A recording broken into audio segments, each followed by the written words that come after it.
बिस्मिल्लाहिर्रहमानिर्रहीम। अस्सलाम वालेकुम नाज़रीन, मैं हूं साकिब बशीर। तीन मौज़ूआत पे हम बात करेंगे। एक तो सलमान सफ़दर की इमरान खान साहब से जो 8 अप्रैल को मुलाकात हुई थी, उसके हवाले से उन्होंने बहुत सारी तफसीलात अपनी ट्वीट्स की शक्ल में सामने लाई थी। लेकिन एक बात बहुत ही अहमियत की हामिल जो पहले कभी भी सामने नहीं आई, वो इमरान खान साहब की कैद तन्हाई के हवाले से एक अहम गोशा था। इसके मुतालिक हम बात करेंगे कि सलमान सफदर ने गुज़श्ता रोज़ जो चीफ जस्टिस सरफराज ढोगर उनके सामने उनकी अदालत में जो बात की थी, इसका तनाजुर क्या है, इसके कितने खौफनाक और तशवीशनाक किस्म के असरात मुरतब हो सकते हैं। इसके साथ ही हम बात करेंगे कि इमरान खान की अपीलें, इमरान खान और बुशरा बीबी की अपीलें 190 मिलियन पाउंड केस में पहले सुनी जाएंगी या उनकी सजा मुअत्तली की दरखास्तें पहले सुनी जाएंगी। ये मामला कहाँ रह गया? कल पता चला था कि ऑर्डर आ रहा है, लेकिन ऑर्डर अभी तक नहीं आया। एक तो हम इस पे बात करेंगे। फिर एक और केस खुल गया है, इमरान खान साहब का पुराना केस है। मुझे लगता है कि कोई फाइल पे कपड़ा शपड़ा मार के दोबारा से जो है वो चालान उसका जमा हो गया है। ये पुराना 2022 का केस है। 23, 24, 25, 26 तोशाखाना फौजदारी 1, 2, 3 आ गए, 190 मिलियन पाउंड केस आ गया, 9 मई गुजर गया। लेकिन ममनुआ फंडिंग केस जो 2017 से 18, 19, 20 ये जेर इल्तिवा था, पुराना केस, तो उस पर भी चालान जमा हो गया। उस पर भी हम बात करेंगे उस केस में अब क्या होने जा रहा है। इसके अलावा हमारा मौजू होगा काजी फाइज ईसा, जिन्होंने बल्ले का निशान वापस लिया, जिनकी नाक तले जो इलेक्शंस थे 8 फरवरी के वो चोरी हो गए, मैंडेट चोरी हो गया, लेकिन काजी फाइज ईसा खामोश रहे।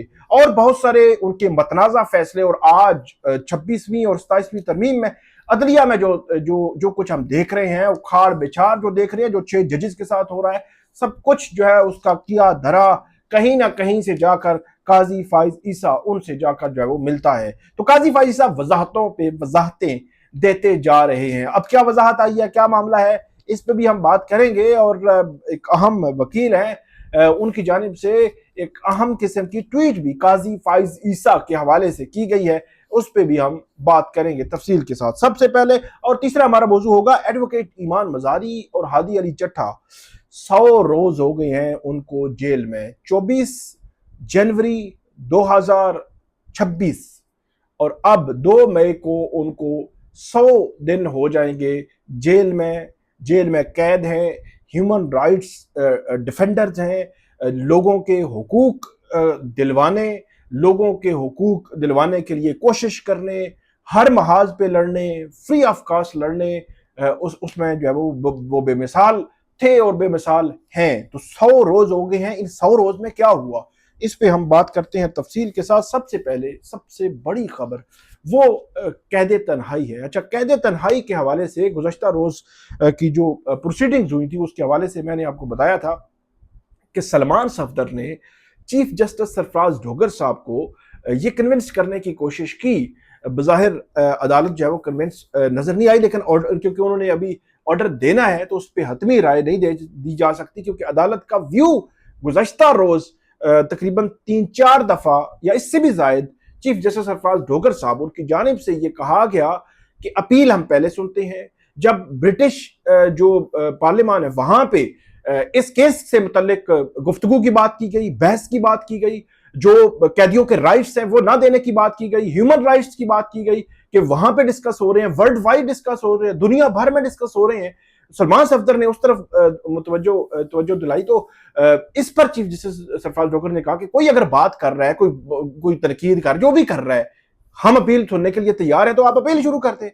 अब जो है वो हफ्ते में 2-3 दिन बताएं हमें, हम अपील की तरफ चले जाएंगे। लेकिन सलमान सफदर 2 चीजों पे वो फोकस्ड हमें नजर आ रहे थे। एक कि इमरान खान साहब की जो बिनाई है, वो राइट, जो दाएं आंख है इमरान खान साहब की, बुशरा बीबी की जो दाएं आंख है, वो ये कह रहे थे कि दोनों की दाएं आंख का मसला है। एक तो उनका इलाज और सारी चीजें वो होनी चाहिए, फैमिली की जो है वो मुलाकातें होनी चाहिए। लेकिन दूसरा उन्होंने पॉइंट उठाया कि क्या वजह है कि दोनों की दाएं आंख का ही मसला पैदा हुआ और अडियाला जेल के सुपरिटेंडेंट को बुलाएं, जेल हॉस्पिटल के डॉक्टर्स को बुलाएं, आई जेल खाना जात को बुलाएं, पूछें उनसे कि क्या कोई वायरस है अडियाला जेल में जिसकी वजह से ये सारा मामला जो है वो हुआ है।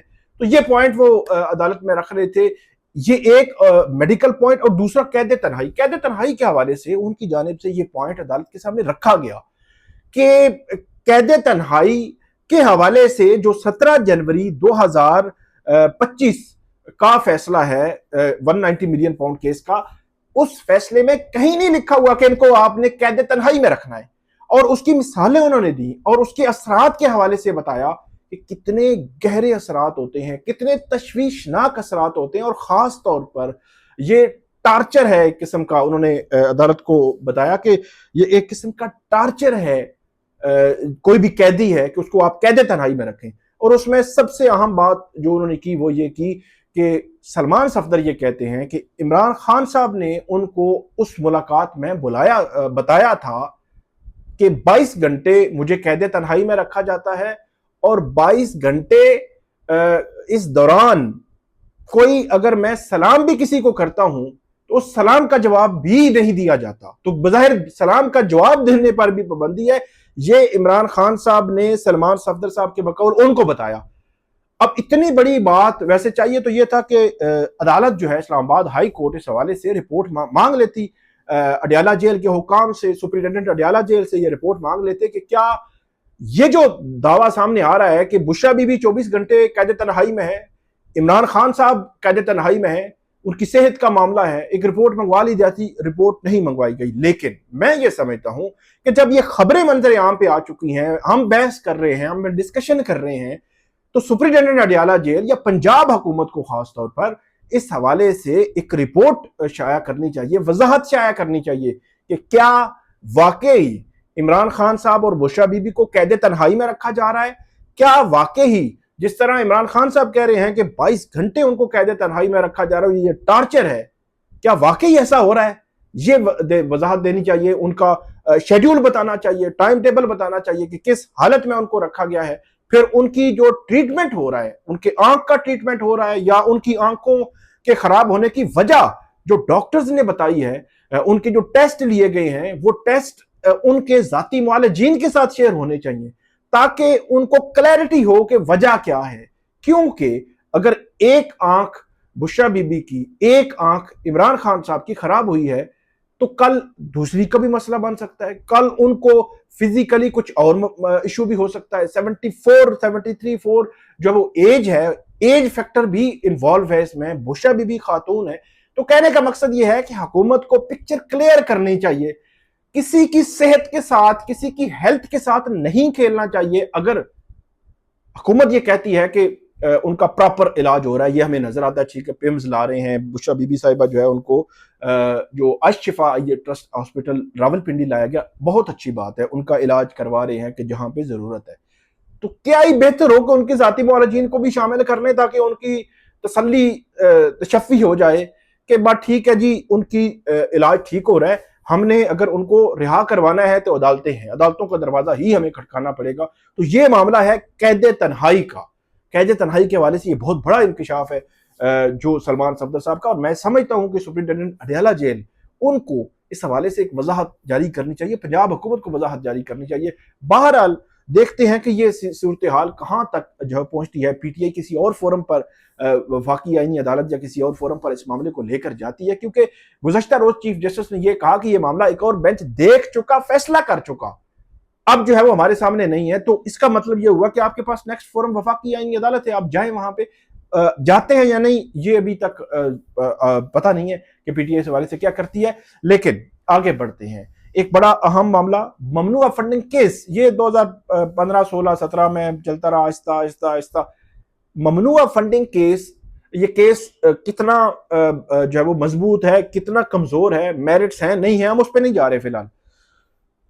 लेकिन इमरान खान साहब के हवाले से जो पहला केस आप कह सकते हैं कि पिछले जो है वो 2016, 17, 18 उस अदवार में बना, तो चलता आ रहा है बना हुआ, ये ममनुआ फंडिंग केस है, यानी कि पहला केस। उसके बाद ये 300, 250 केसेस, तोशाखाना 1, 2, 3, 4, 190 मिलियन पाउंड के जितने भी केसेस हैं 9 मई के या दहशतगर्दी के या जो भी जालसाजी के जो भी केसेस हैं, सारे केसेस जो है वो बाद में बने। ममनुआ फंडिंग केस पहले था। अच्छा, 2022 में ये जो फैसला आया था, 2021 में, अक्टूबर 2021 या 22 था, अक्टूबर 2022 में इस केस का फैसला आया था इलेक्शन कमीशन से, और उसके बाद तोशाखाना फौजदारी केस इसकी बुनियाद पर बना नहीं, इसकी बुनियाद पर नहीं बना, वो एक और मामला था। लेकिन ममनुआ फंडिंग केस ये पड़ा हुआ था FIA के पास, इसमें चालान अब जो है वो जमा हो चुका है। बैंकिंग कोर्ट जो है इस्लामाबाद की, उसमें इमरान खान साहब को अब नोटिस कब होना है, ये केस कैसे आगे बढ़ता है, क्या जेल में दोबारा से जेल ट्रायल्स शुरू हो जाएंगे और जेल ट्रायल्स के दौरान मुलाकातें शुरू हो जाएंगी, क्या वो दोबारा सिलसिला वही बहाल हो जाएगा, दोबारा से चीजें शुरू हो जाएंगी। क्योंकि इस वक्त 190 मिलियन पाउंड केस में बुशरा बीबी और इमरान खान को जमानत मिल भी जाए तो वो रिहा नहीं हो सकते, क्योंकि तोशाखाना जो 2 केस है उसमें उनकी जमानत अभी होना बाकी है।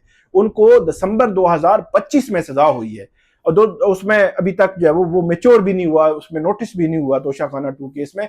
और तीसरा मामला ये अब धीरे धीरे जो है ममनुआ फंडिंग केस आगे बढ़ेगा और ममनुआ फंडिंग केस का ट्रायल जो है वो हमें चलता हुआ नजर आ रहा है। तो ये सिचुएशन है, अदालती महाज पे यही हलचल जो है वो मची हुई है। काजी फायज ईसा पे आते हैं, जिन्होंने बल्ले का निशान जो है वो वापस लिया और जिससे हलचल मच गई, जिससे पार्लियामान में जो एक्चुअल जो मैंडेट अवाम ने जिसको दिया था, वो मैंडेट एक तो वो उसमें पहले ही तकसीम हो गई 8 फरवरी को, और जो दिया फिर उसमें जो कुछ हुआ, बल्ले का निशान हो, उसके बाद मखसूस नशिस्तों के केस के फैसले में जो इख्तलाफी नोट था काजी फायज ईसा का, उसमें जनाब मोहतरम ये कह रहे थे कि जो आईनी इदारा है यानी कि इलेक्शन कमीशन को, उसको इस जब वो गैर आईनी फैसले पर अमल नहीं करना चाहिए। तो ये इस किस्म की बातें, और फिर जस्टिस काजी फायज ईसा ने जो कुछ किया, जस्टिस मंसूर अली शाह जैसे जज जो उसके साथ खड़े थे, उनके पीछे खड़े थे जब उनके खिलाफ रेफरेंस चल रहा था, उसके बाद जस्टिस काजी फायज ईसा ने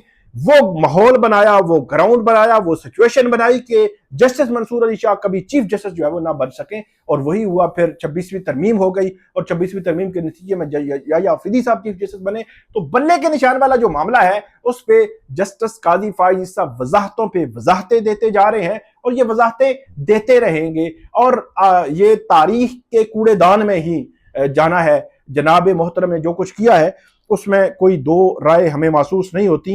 इन वजाहतों के हवाले से अब्दुल क़य्यूम सिद्दीकी साहब जो सीनियर कोर्ट रिपोर्टर हैं, जियो न्यूज़ से वाबस्ता हैं, उन्होंने गुज़श्ता रोज़ उनकी एक वजाहत उर्दू में, एक अंग्रेज़ी में उसकी ट्वीट्स की कि ये उनकी वजाहत है। जिसके बाद जो एक उनका मुकालमा हुआ असद रहीम साहब जो एडवोकेट हैं, उनके साथ असद रहीम खान, उनके साथ एक मुकालमा हुआ, वो बड़ा दिलचस्प सा है, क्योंकि काजी फायज ईसा के हवाले से असद रहीम खान साहब ने जो एक आरफा नूर साहिबा हैं डॉन टीवी पे जो वो प्रोग्राम करती हैं, तो उनके प्रोग्राम में असद रहीम साहब ने ये बात की थी, और फिर आमिर मतीन साहब के प्रोग्राम में असद रहीम साहब ने बात की थी काजी फायज ईसा के हवाले से, और काजी फायज ईसा के हवाले से उन्होंने उस तरह उस पर बात की कि मेरे ख्याल में वो क्या कहते हैं, आग लग गई हर तरफ, जो है वो बर्दाश्त नहीं हुआ। और उसके बाद अब अब्दुल क़य्यूम सिद्दीकी साहब ने ये असद रहीम साहब के हवाले से ट्वीट किया कि असद रहीम साहब को आपने अपनी ट्वीट एक्स के केसेस की लिस्ट फराहम करने का क्रेडिट दिया है। उन्होंने अभी रात, मतलब असद रहीम सिद्दीकी साहब कह रहे हैं कि असद रहीम साहब ने अभी रात फोन पर मैसेज करके जस्टिस काजी फायज ईसा के जवाब का अंग्रेजी वर्जन मांगा, जो मैंने फिर एक्स पर पोस्ट कर दिया और उन्हें भी लिंक भिजवा दिया। मुझे वाकई ही हैरत हुई कि martial law administrator general Rahimuddin Khan के पोते और chief martial law administrator general Ziaul Haq के रिश्तेदार, दोनों हजरात को अवाम की खिदमत का शदीद शौक था, लेकिन खुद पाकिस्तान की कौमी जुबान नहीं पढ़ सकते। तो ये उन्होंने थोड़ा सा असद रहीम साहब को हिलाया जुलाया कि आप उर्दू जुबान नहीं पढ़ सकते, बुनियादी पॉइंट। तो असद रहीम साहब इस ट्वीट पे आए हैं, वो कहते हैं कि क़य्यूम साहब, मैंने अंग्रेजी जवाब इसलिए मांगा था क्योंकि आप खुद कह चुके थे कि उर्दू जवाब आपका अपना तर्जुमा है, असल नहीं। बुरा मत मनाएं जनाब, मुझे आपकी तर्जमाकारी पर मुकम्मल एतमाद है। अफसोस की बात है कि जिस जज की बातों का आप तर्जमा कर रहे हैं, उन्होंने खुद को उर्दू में बयान नहीं किया। उन्हें जस्टिस जवाद एस खाजा के फैसले का मुताला करना चाहिए। जहां तक ज़िया के मार्शल लॉ का ताल्लुक है, मार्शल लॉ आइन से इन्हेराफ है और मैं कभी इसकी हमायत नहीं करूंगा। तब बुरा, आज भी बुरा। लेकिन चूंकि आप इस मौजू में दिलचस्पी रखते हैं तो ये बात भी काबिल जिक्र है कि रहीमुद्दीन का पोता वही है जो जना साहब के सिपाही और आइन साज असम्बली के रुकन डॉक्टर महमूद हुसैन का परपोता है, जिसका आपने जिक्र नहीं किया। लेकिन इस बात की कोई अहमियत नहीं, क्योंकि हम सबको अपने अपने अमाल का हिसाब देना होगा। चाहे वो काजी मोहम्मद ईसा यानी कि काजी फाइज ईसा के वालिद काजी मोहम्मद ईसा का फातिमा जना के मुकाबले में अयूब खान की हमायत करना हो, या रहीमुद्दीन खान का बलोचिस्तान में तमाम फौजी ऑपरेशन बंद करना और इनखला करवाना, या सीनियर सहाफियों का ज़ियाउल हक का साथ देना। मेरी अपनी कोशिश एक निहायत मामूली वकील के तौर पर यही रही है कि मैं आइन के साथ खड़ा रहूं। बाकी काजी साहब का बुनियादी गिला यह था कि लोगों ने उनके फैसले नहीं पढ़े, फैसले पढ़ लिए और बता दिया कि बहुत बुरे थे और उनको जस्टिस मुनीर के बराबर समझा जाएगा। ये बात की है असद रहीम साहब ने। बहुत इंपॉर्टेंट, बहुत अहम और बहुत सख्त बात वो बड़े ही धीमे लहजे में, बड़े ही सलूक के साथ और मुनासिब अल्फाज के साथ जो है वो कर गई हैं। बहरहाल काजी फाइज ईसा वजाहतें ही देते रहेंगे, ये बात मैं हमेशा से कहता हूं। अब आते हैं 100 दिन हो चुके एडवोकेट ईमान मजारी और हादी अली चट्टा, उनको ना हक जेल में होते हुए उनके खिलाफ एक केस बना, ट्वीट्स का केस था जो एडवोकेट ईमान मजारी के खिलाफ, रीट्वीट्स का केस, रीपोस्ट का केस एडवोकेट हादी अली चट्टा के खिलाफ। 100 दिन हो चुके, उनकी जो अपीलें हैं वो इस्लामाबाद हाई कोर्ट में आई। 19 फरवरी को नोटिस किया जो जस्टिस मोहम्मद आसिफ हैं। फिर सजा मुअत्तली की दरखास्तें मुकर्रर करने के हवाले से जल्द समाअत की दरखास्त 26 फरवरी को लगी और 26 फरवरी को फाइल उन्होंने चीफ जस्टिस सरफराज डोगर साहब को भेज दी और 27 फरवरी या 28 फरवरी से वो file chief justice Sarfaraz Dogar साहब की पास, यानी कि जो कंपिटेंट अथॉरिटी है जिसने बेंच तब्दील करना है, जस्टिस मोहम्मद आसिफ साहब ने बताया था कि जो क्योंकि ये केस पहले किसी और बेंच में भी रहा है, हालांकि ऐसा नहीं था, कोई और पुराने केसेस थे जो दूसरे बेंच में थे। बहरहाल उन्होंने ये फाइल चीफ जस्टिस को भेजी कि ये बेंच तब्दील कर दें और उन्होंने हवाला दिया जस्टिस आजम खान उनके बेंच का कि उनके बेंच में ये केस सुने जाते रहे हैं। तो इस पे तब से लेकर अब तक अभी बेंच नहीं बन सका। फिर इस मामले को जो फैसल सदीकी साहब हैं, एडवोकेट ज़ैनब जंजुआ है, वो सुप्रीम कोर्ट लेकर गए और सुप्रीम कोर्ट में वो केस आज भी पेंडिंग है। सजा मुअत्तली की इस्तदा सुप्रीम कोर्ट से की गई है और सुप्रीम कोर्ट में नंबर लग चुके हैं ईमान मजारी और हादी अली चट्टा दोनों की अपीलों पर। अब इन केसेस को मुकर्रर होना है। इस दौरान ये दोनों मियां बीवी जेल में है। हर पीर के रोज इनकी मुलाकात जो डॉक्टर शीरी मजारी हैं उनसे होती है। सेहत ठीक है उनकी, उनको वो बहादुर है, वो इस मुश्किल वक्त का, मुश्किल सूरत हाल का सामना कर रहे हैं। लेकिन अफसोस होता है कि उनको जिस तेजी से उनका ट्रायल आगे बढ़ा, उनको सुबह दोपहर शाम केसेस लगते रहे, उनके केसेस में उनकी वारंट जारी होते रहे, नाकाबिल जमानत वारंट जारी होते रहे, अजीब सी सूरत हाल उनके साथ रही। लेकिन उनका जिस तेजी से ट्रायल रोजाना की बुनियाद पर चल रहा था, अब उनकी अपीलें ना ही उनकी सजा मुअत्तली उस तरह सुनी जा रही है। अदलिया ने जिस तरह ट्रायल किया उसी तरह अदलिया को उनकी अपीलें और सजा मुअत्तली की दरखास्तें सुननी चाहिए। उनको रिलीफ दें या ना दें, लेकिन कम से कम उनके केसेस के सुना जाना चाहिए। वो आम लोगों के केसेस करते थे, बगैर फीस के केसेस करते थे, जान लड़ाते थे, रेड़ी बान यहाँ के और यहाँ के महरूम तबकात जिनकी आवाज कोई नहीं बनता था, जिनका वकील करने के लिए जिनके पास पैसे नहीं होते थे, उनके वकील एडवोकेट ईमान मजारी और हादी अली चट्टा बनते रहे हैं और आइंदा भी यकीनी तौर पर वो अपनी ये काज जारी रखेंगे। तो सुप्रीम कोर्ट ऑफ पाकिस्तान जो इस वक्त अब सबसे बड़ी अदालत तो नहीं है, सबसे बड़ी अदालत तो वफाकी आईनी अदालत है।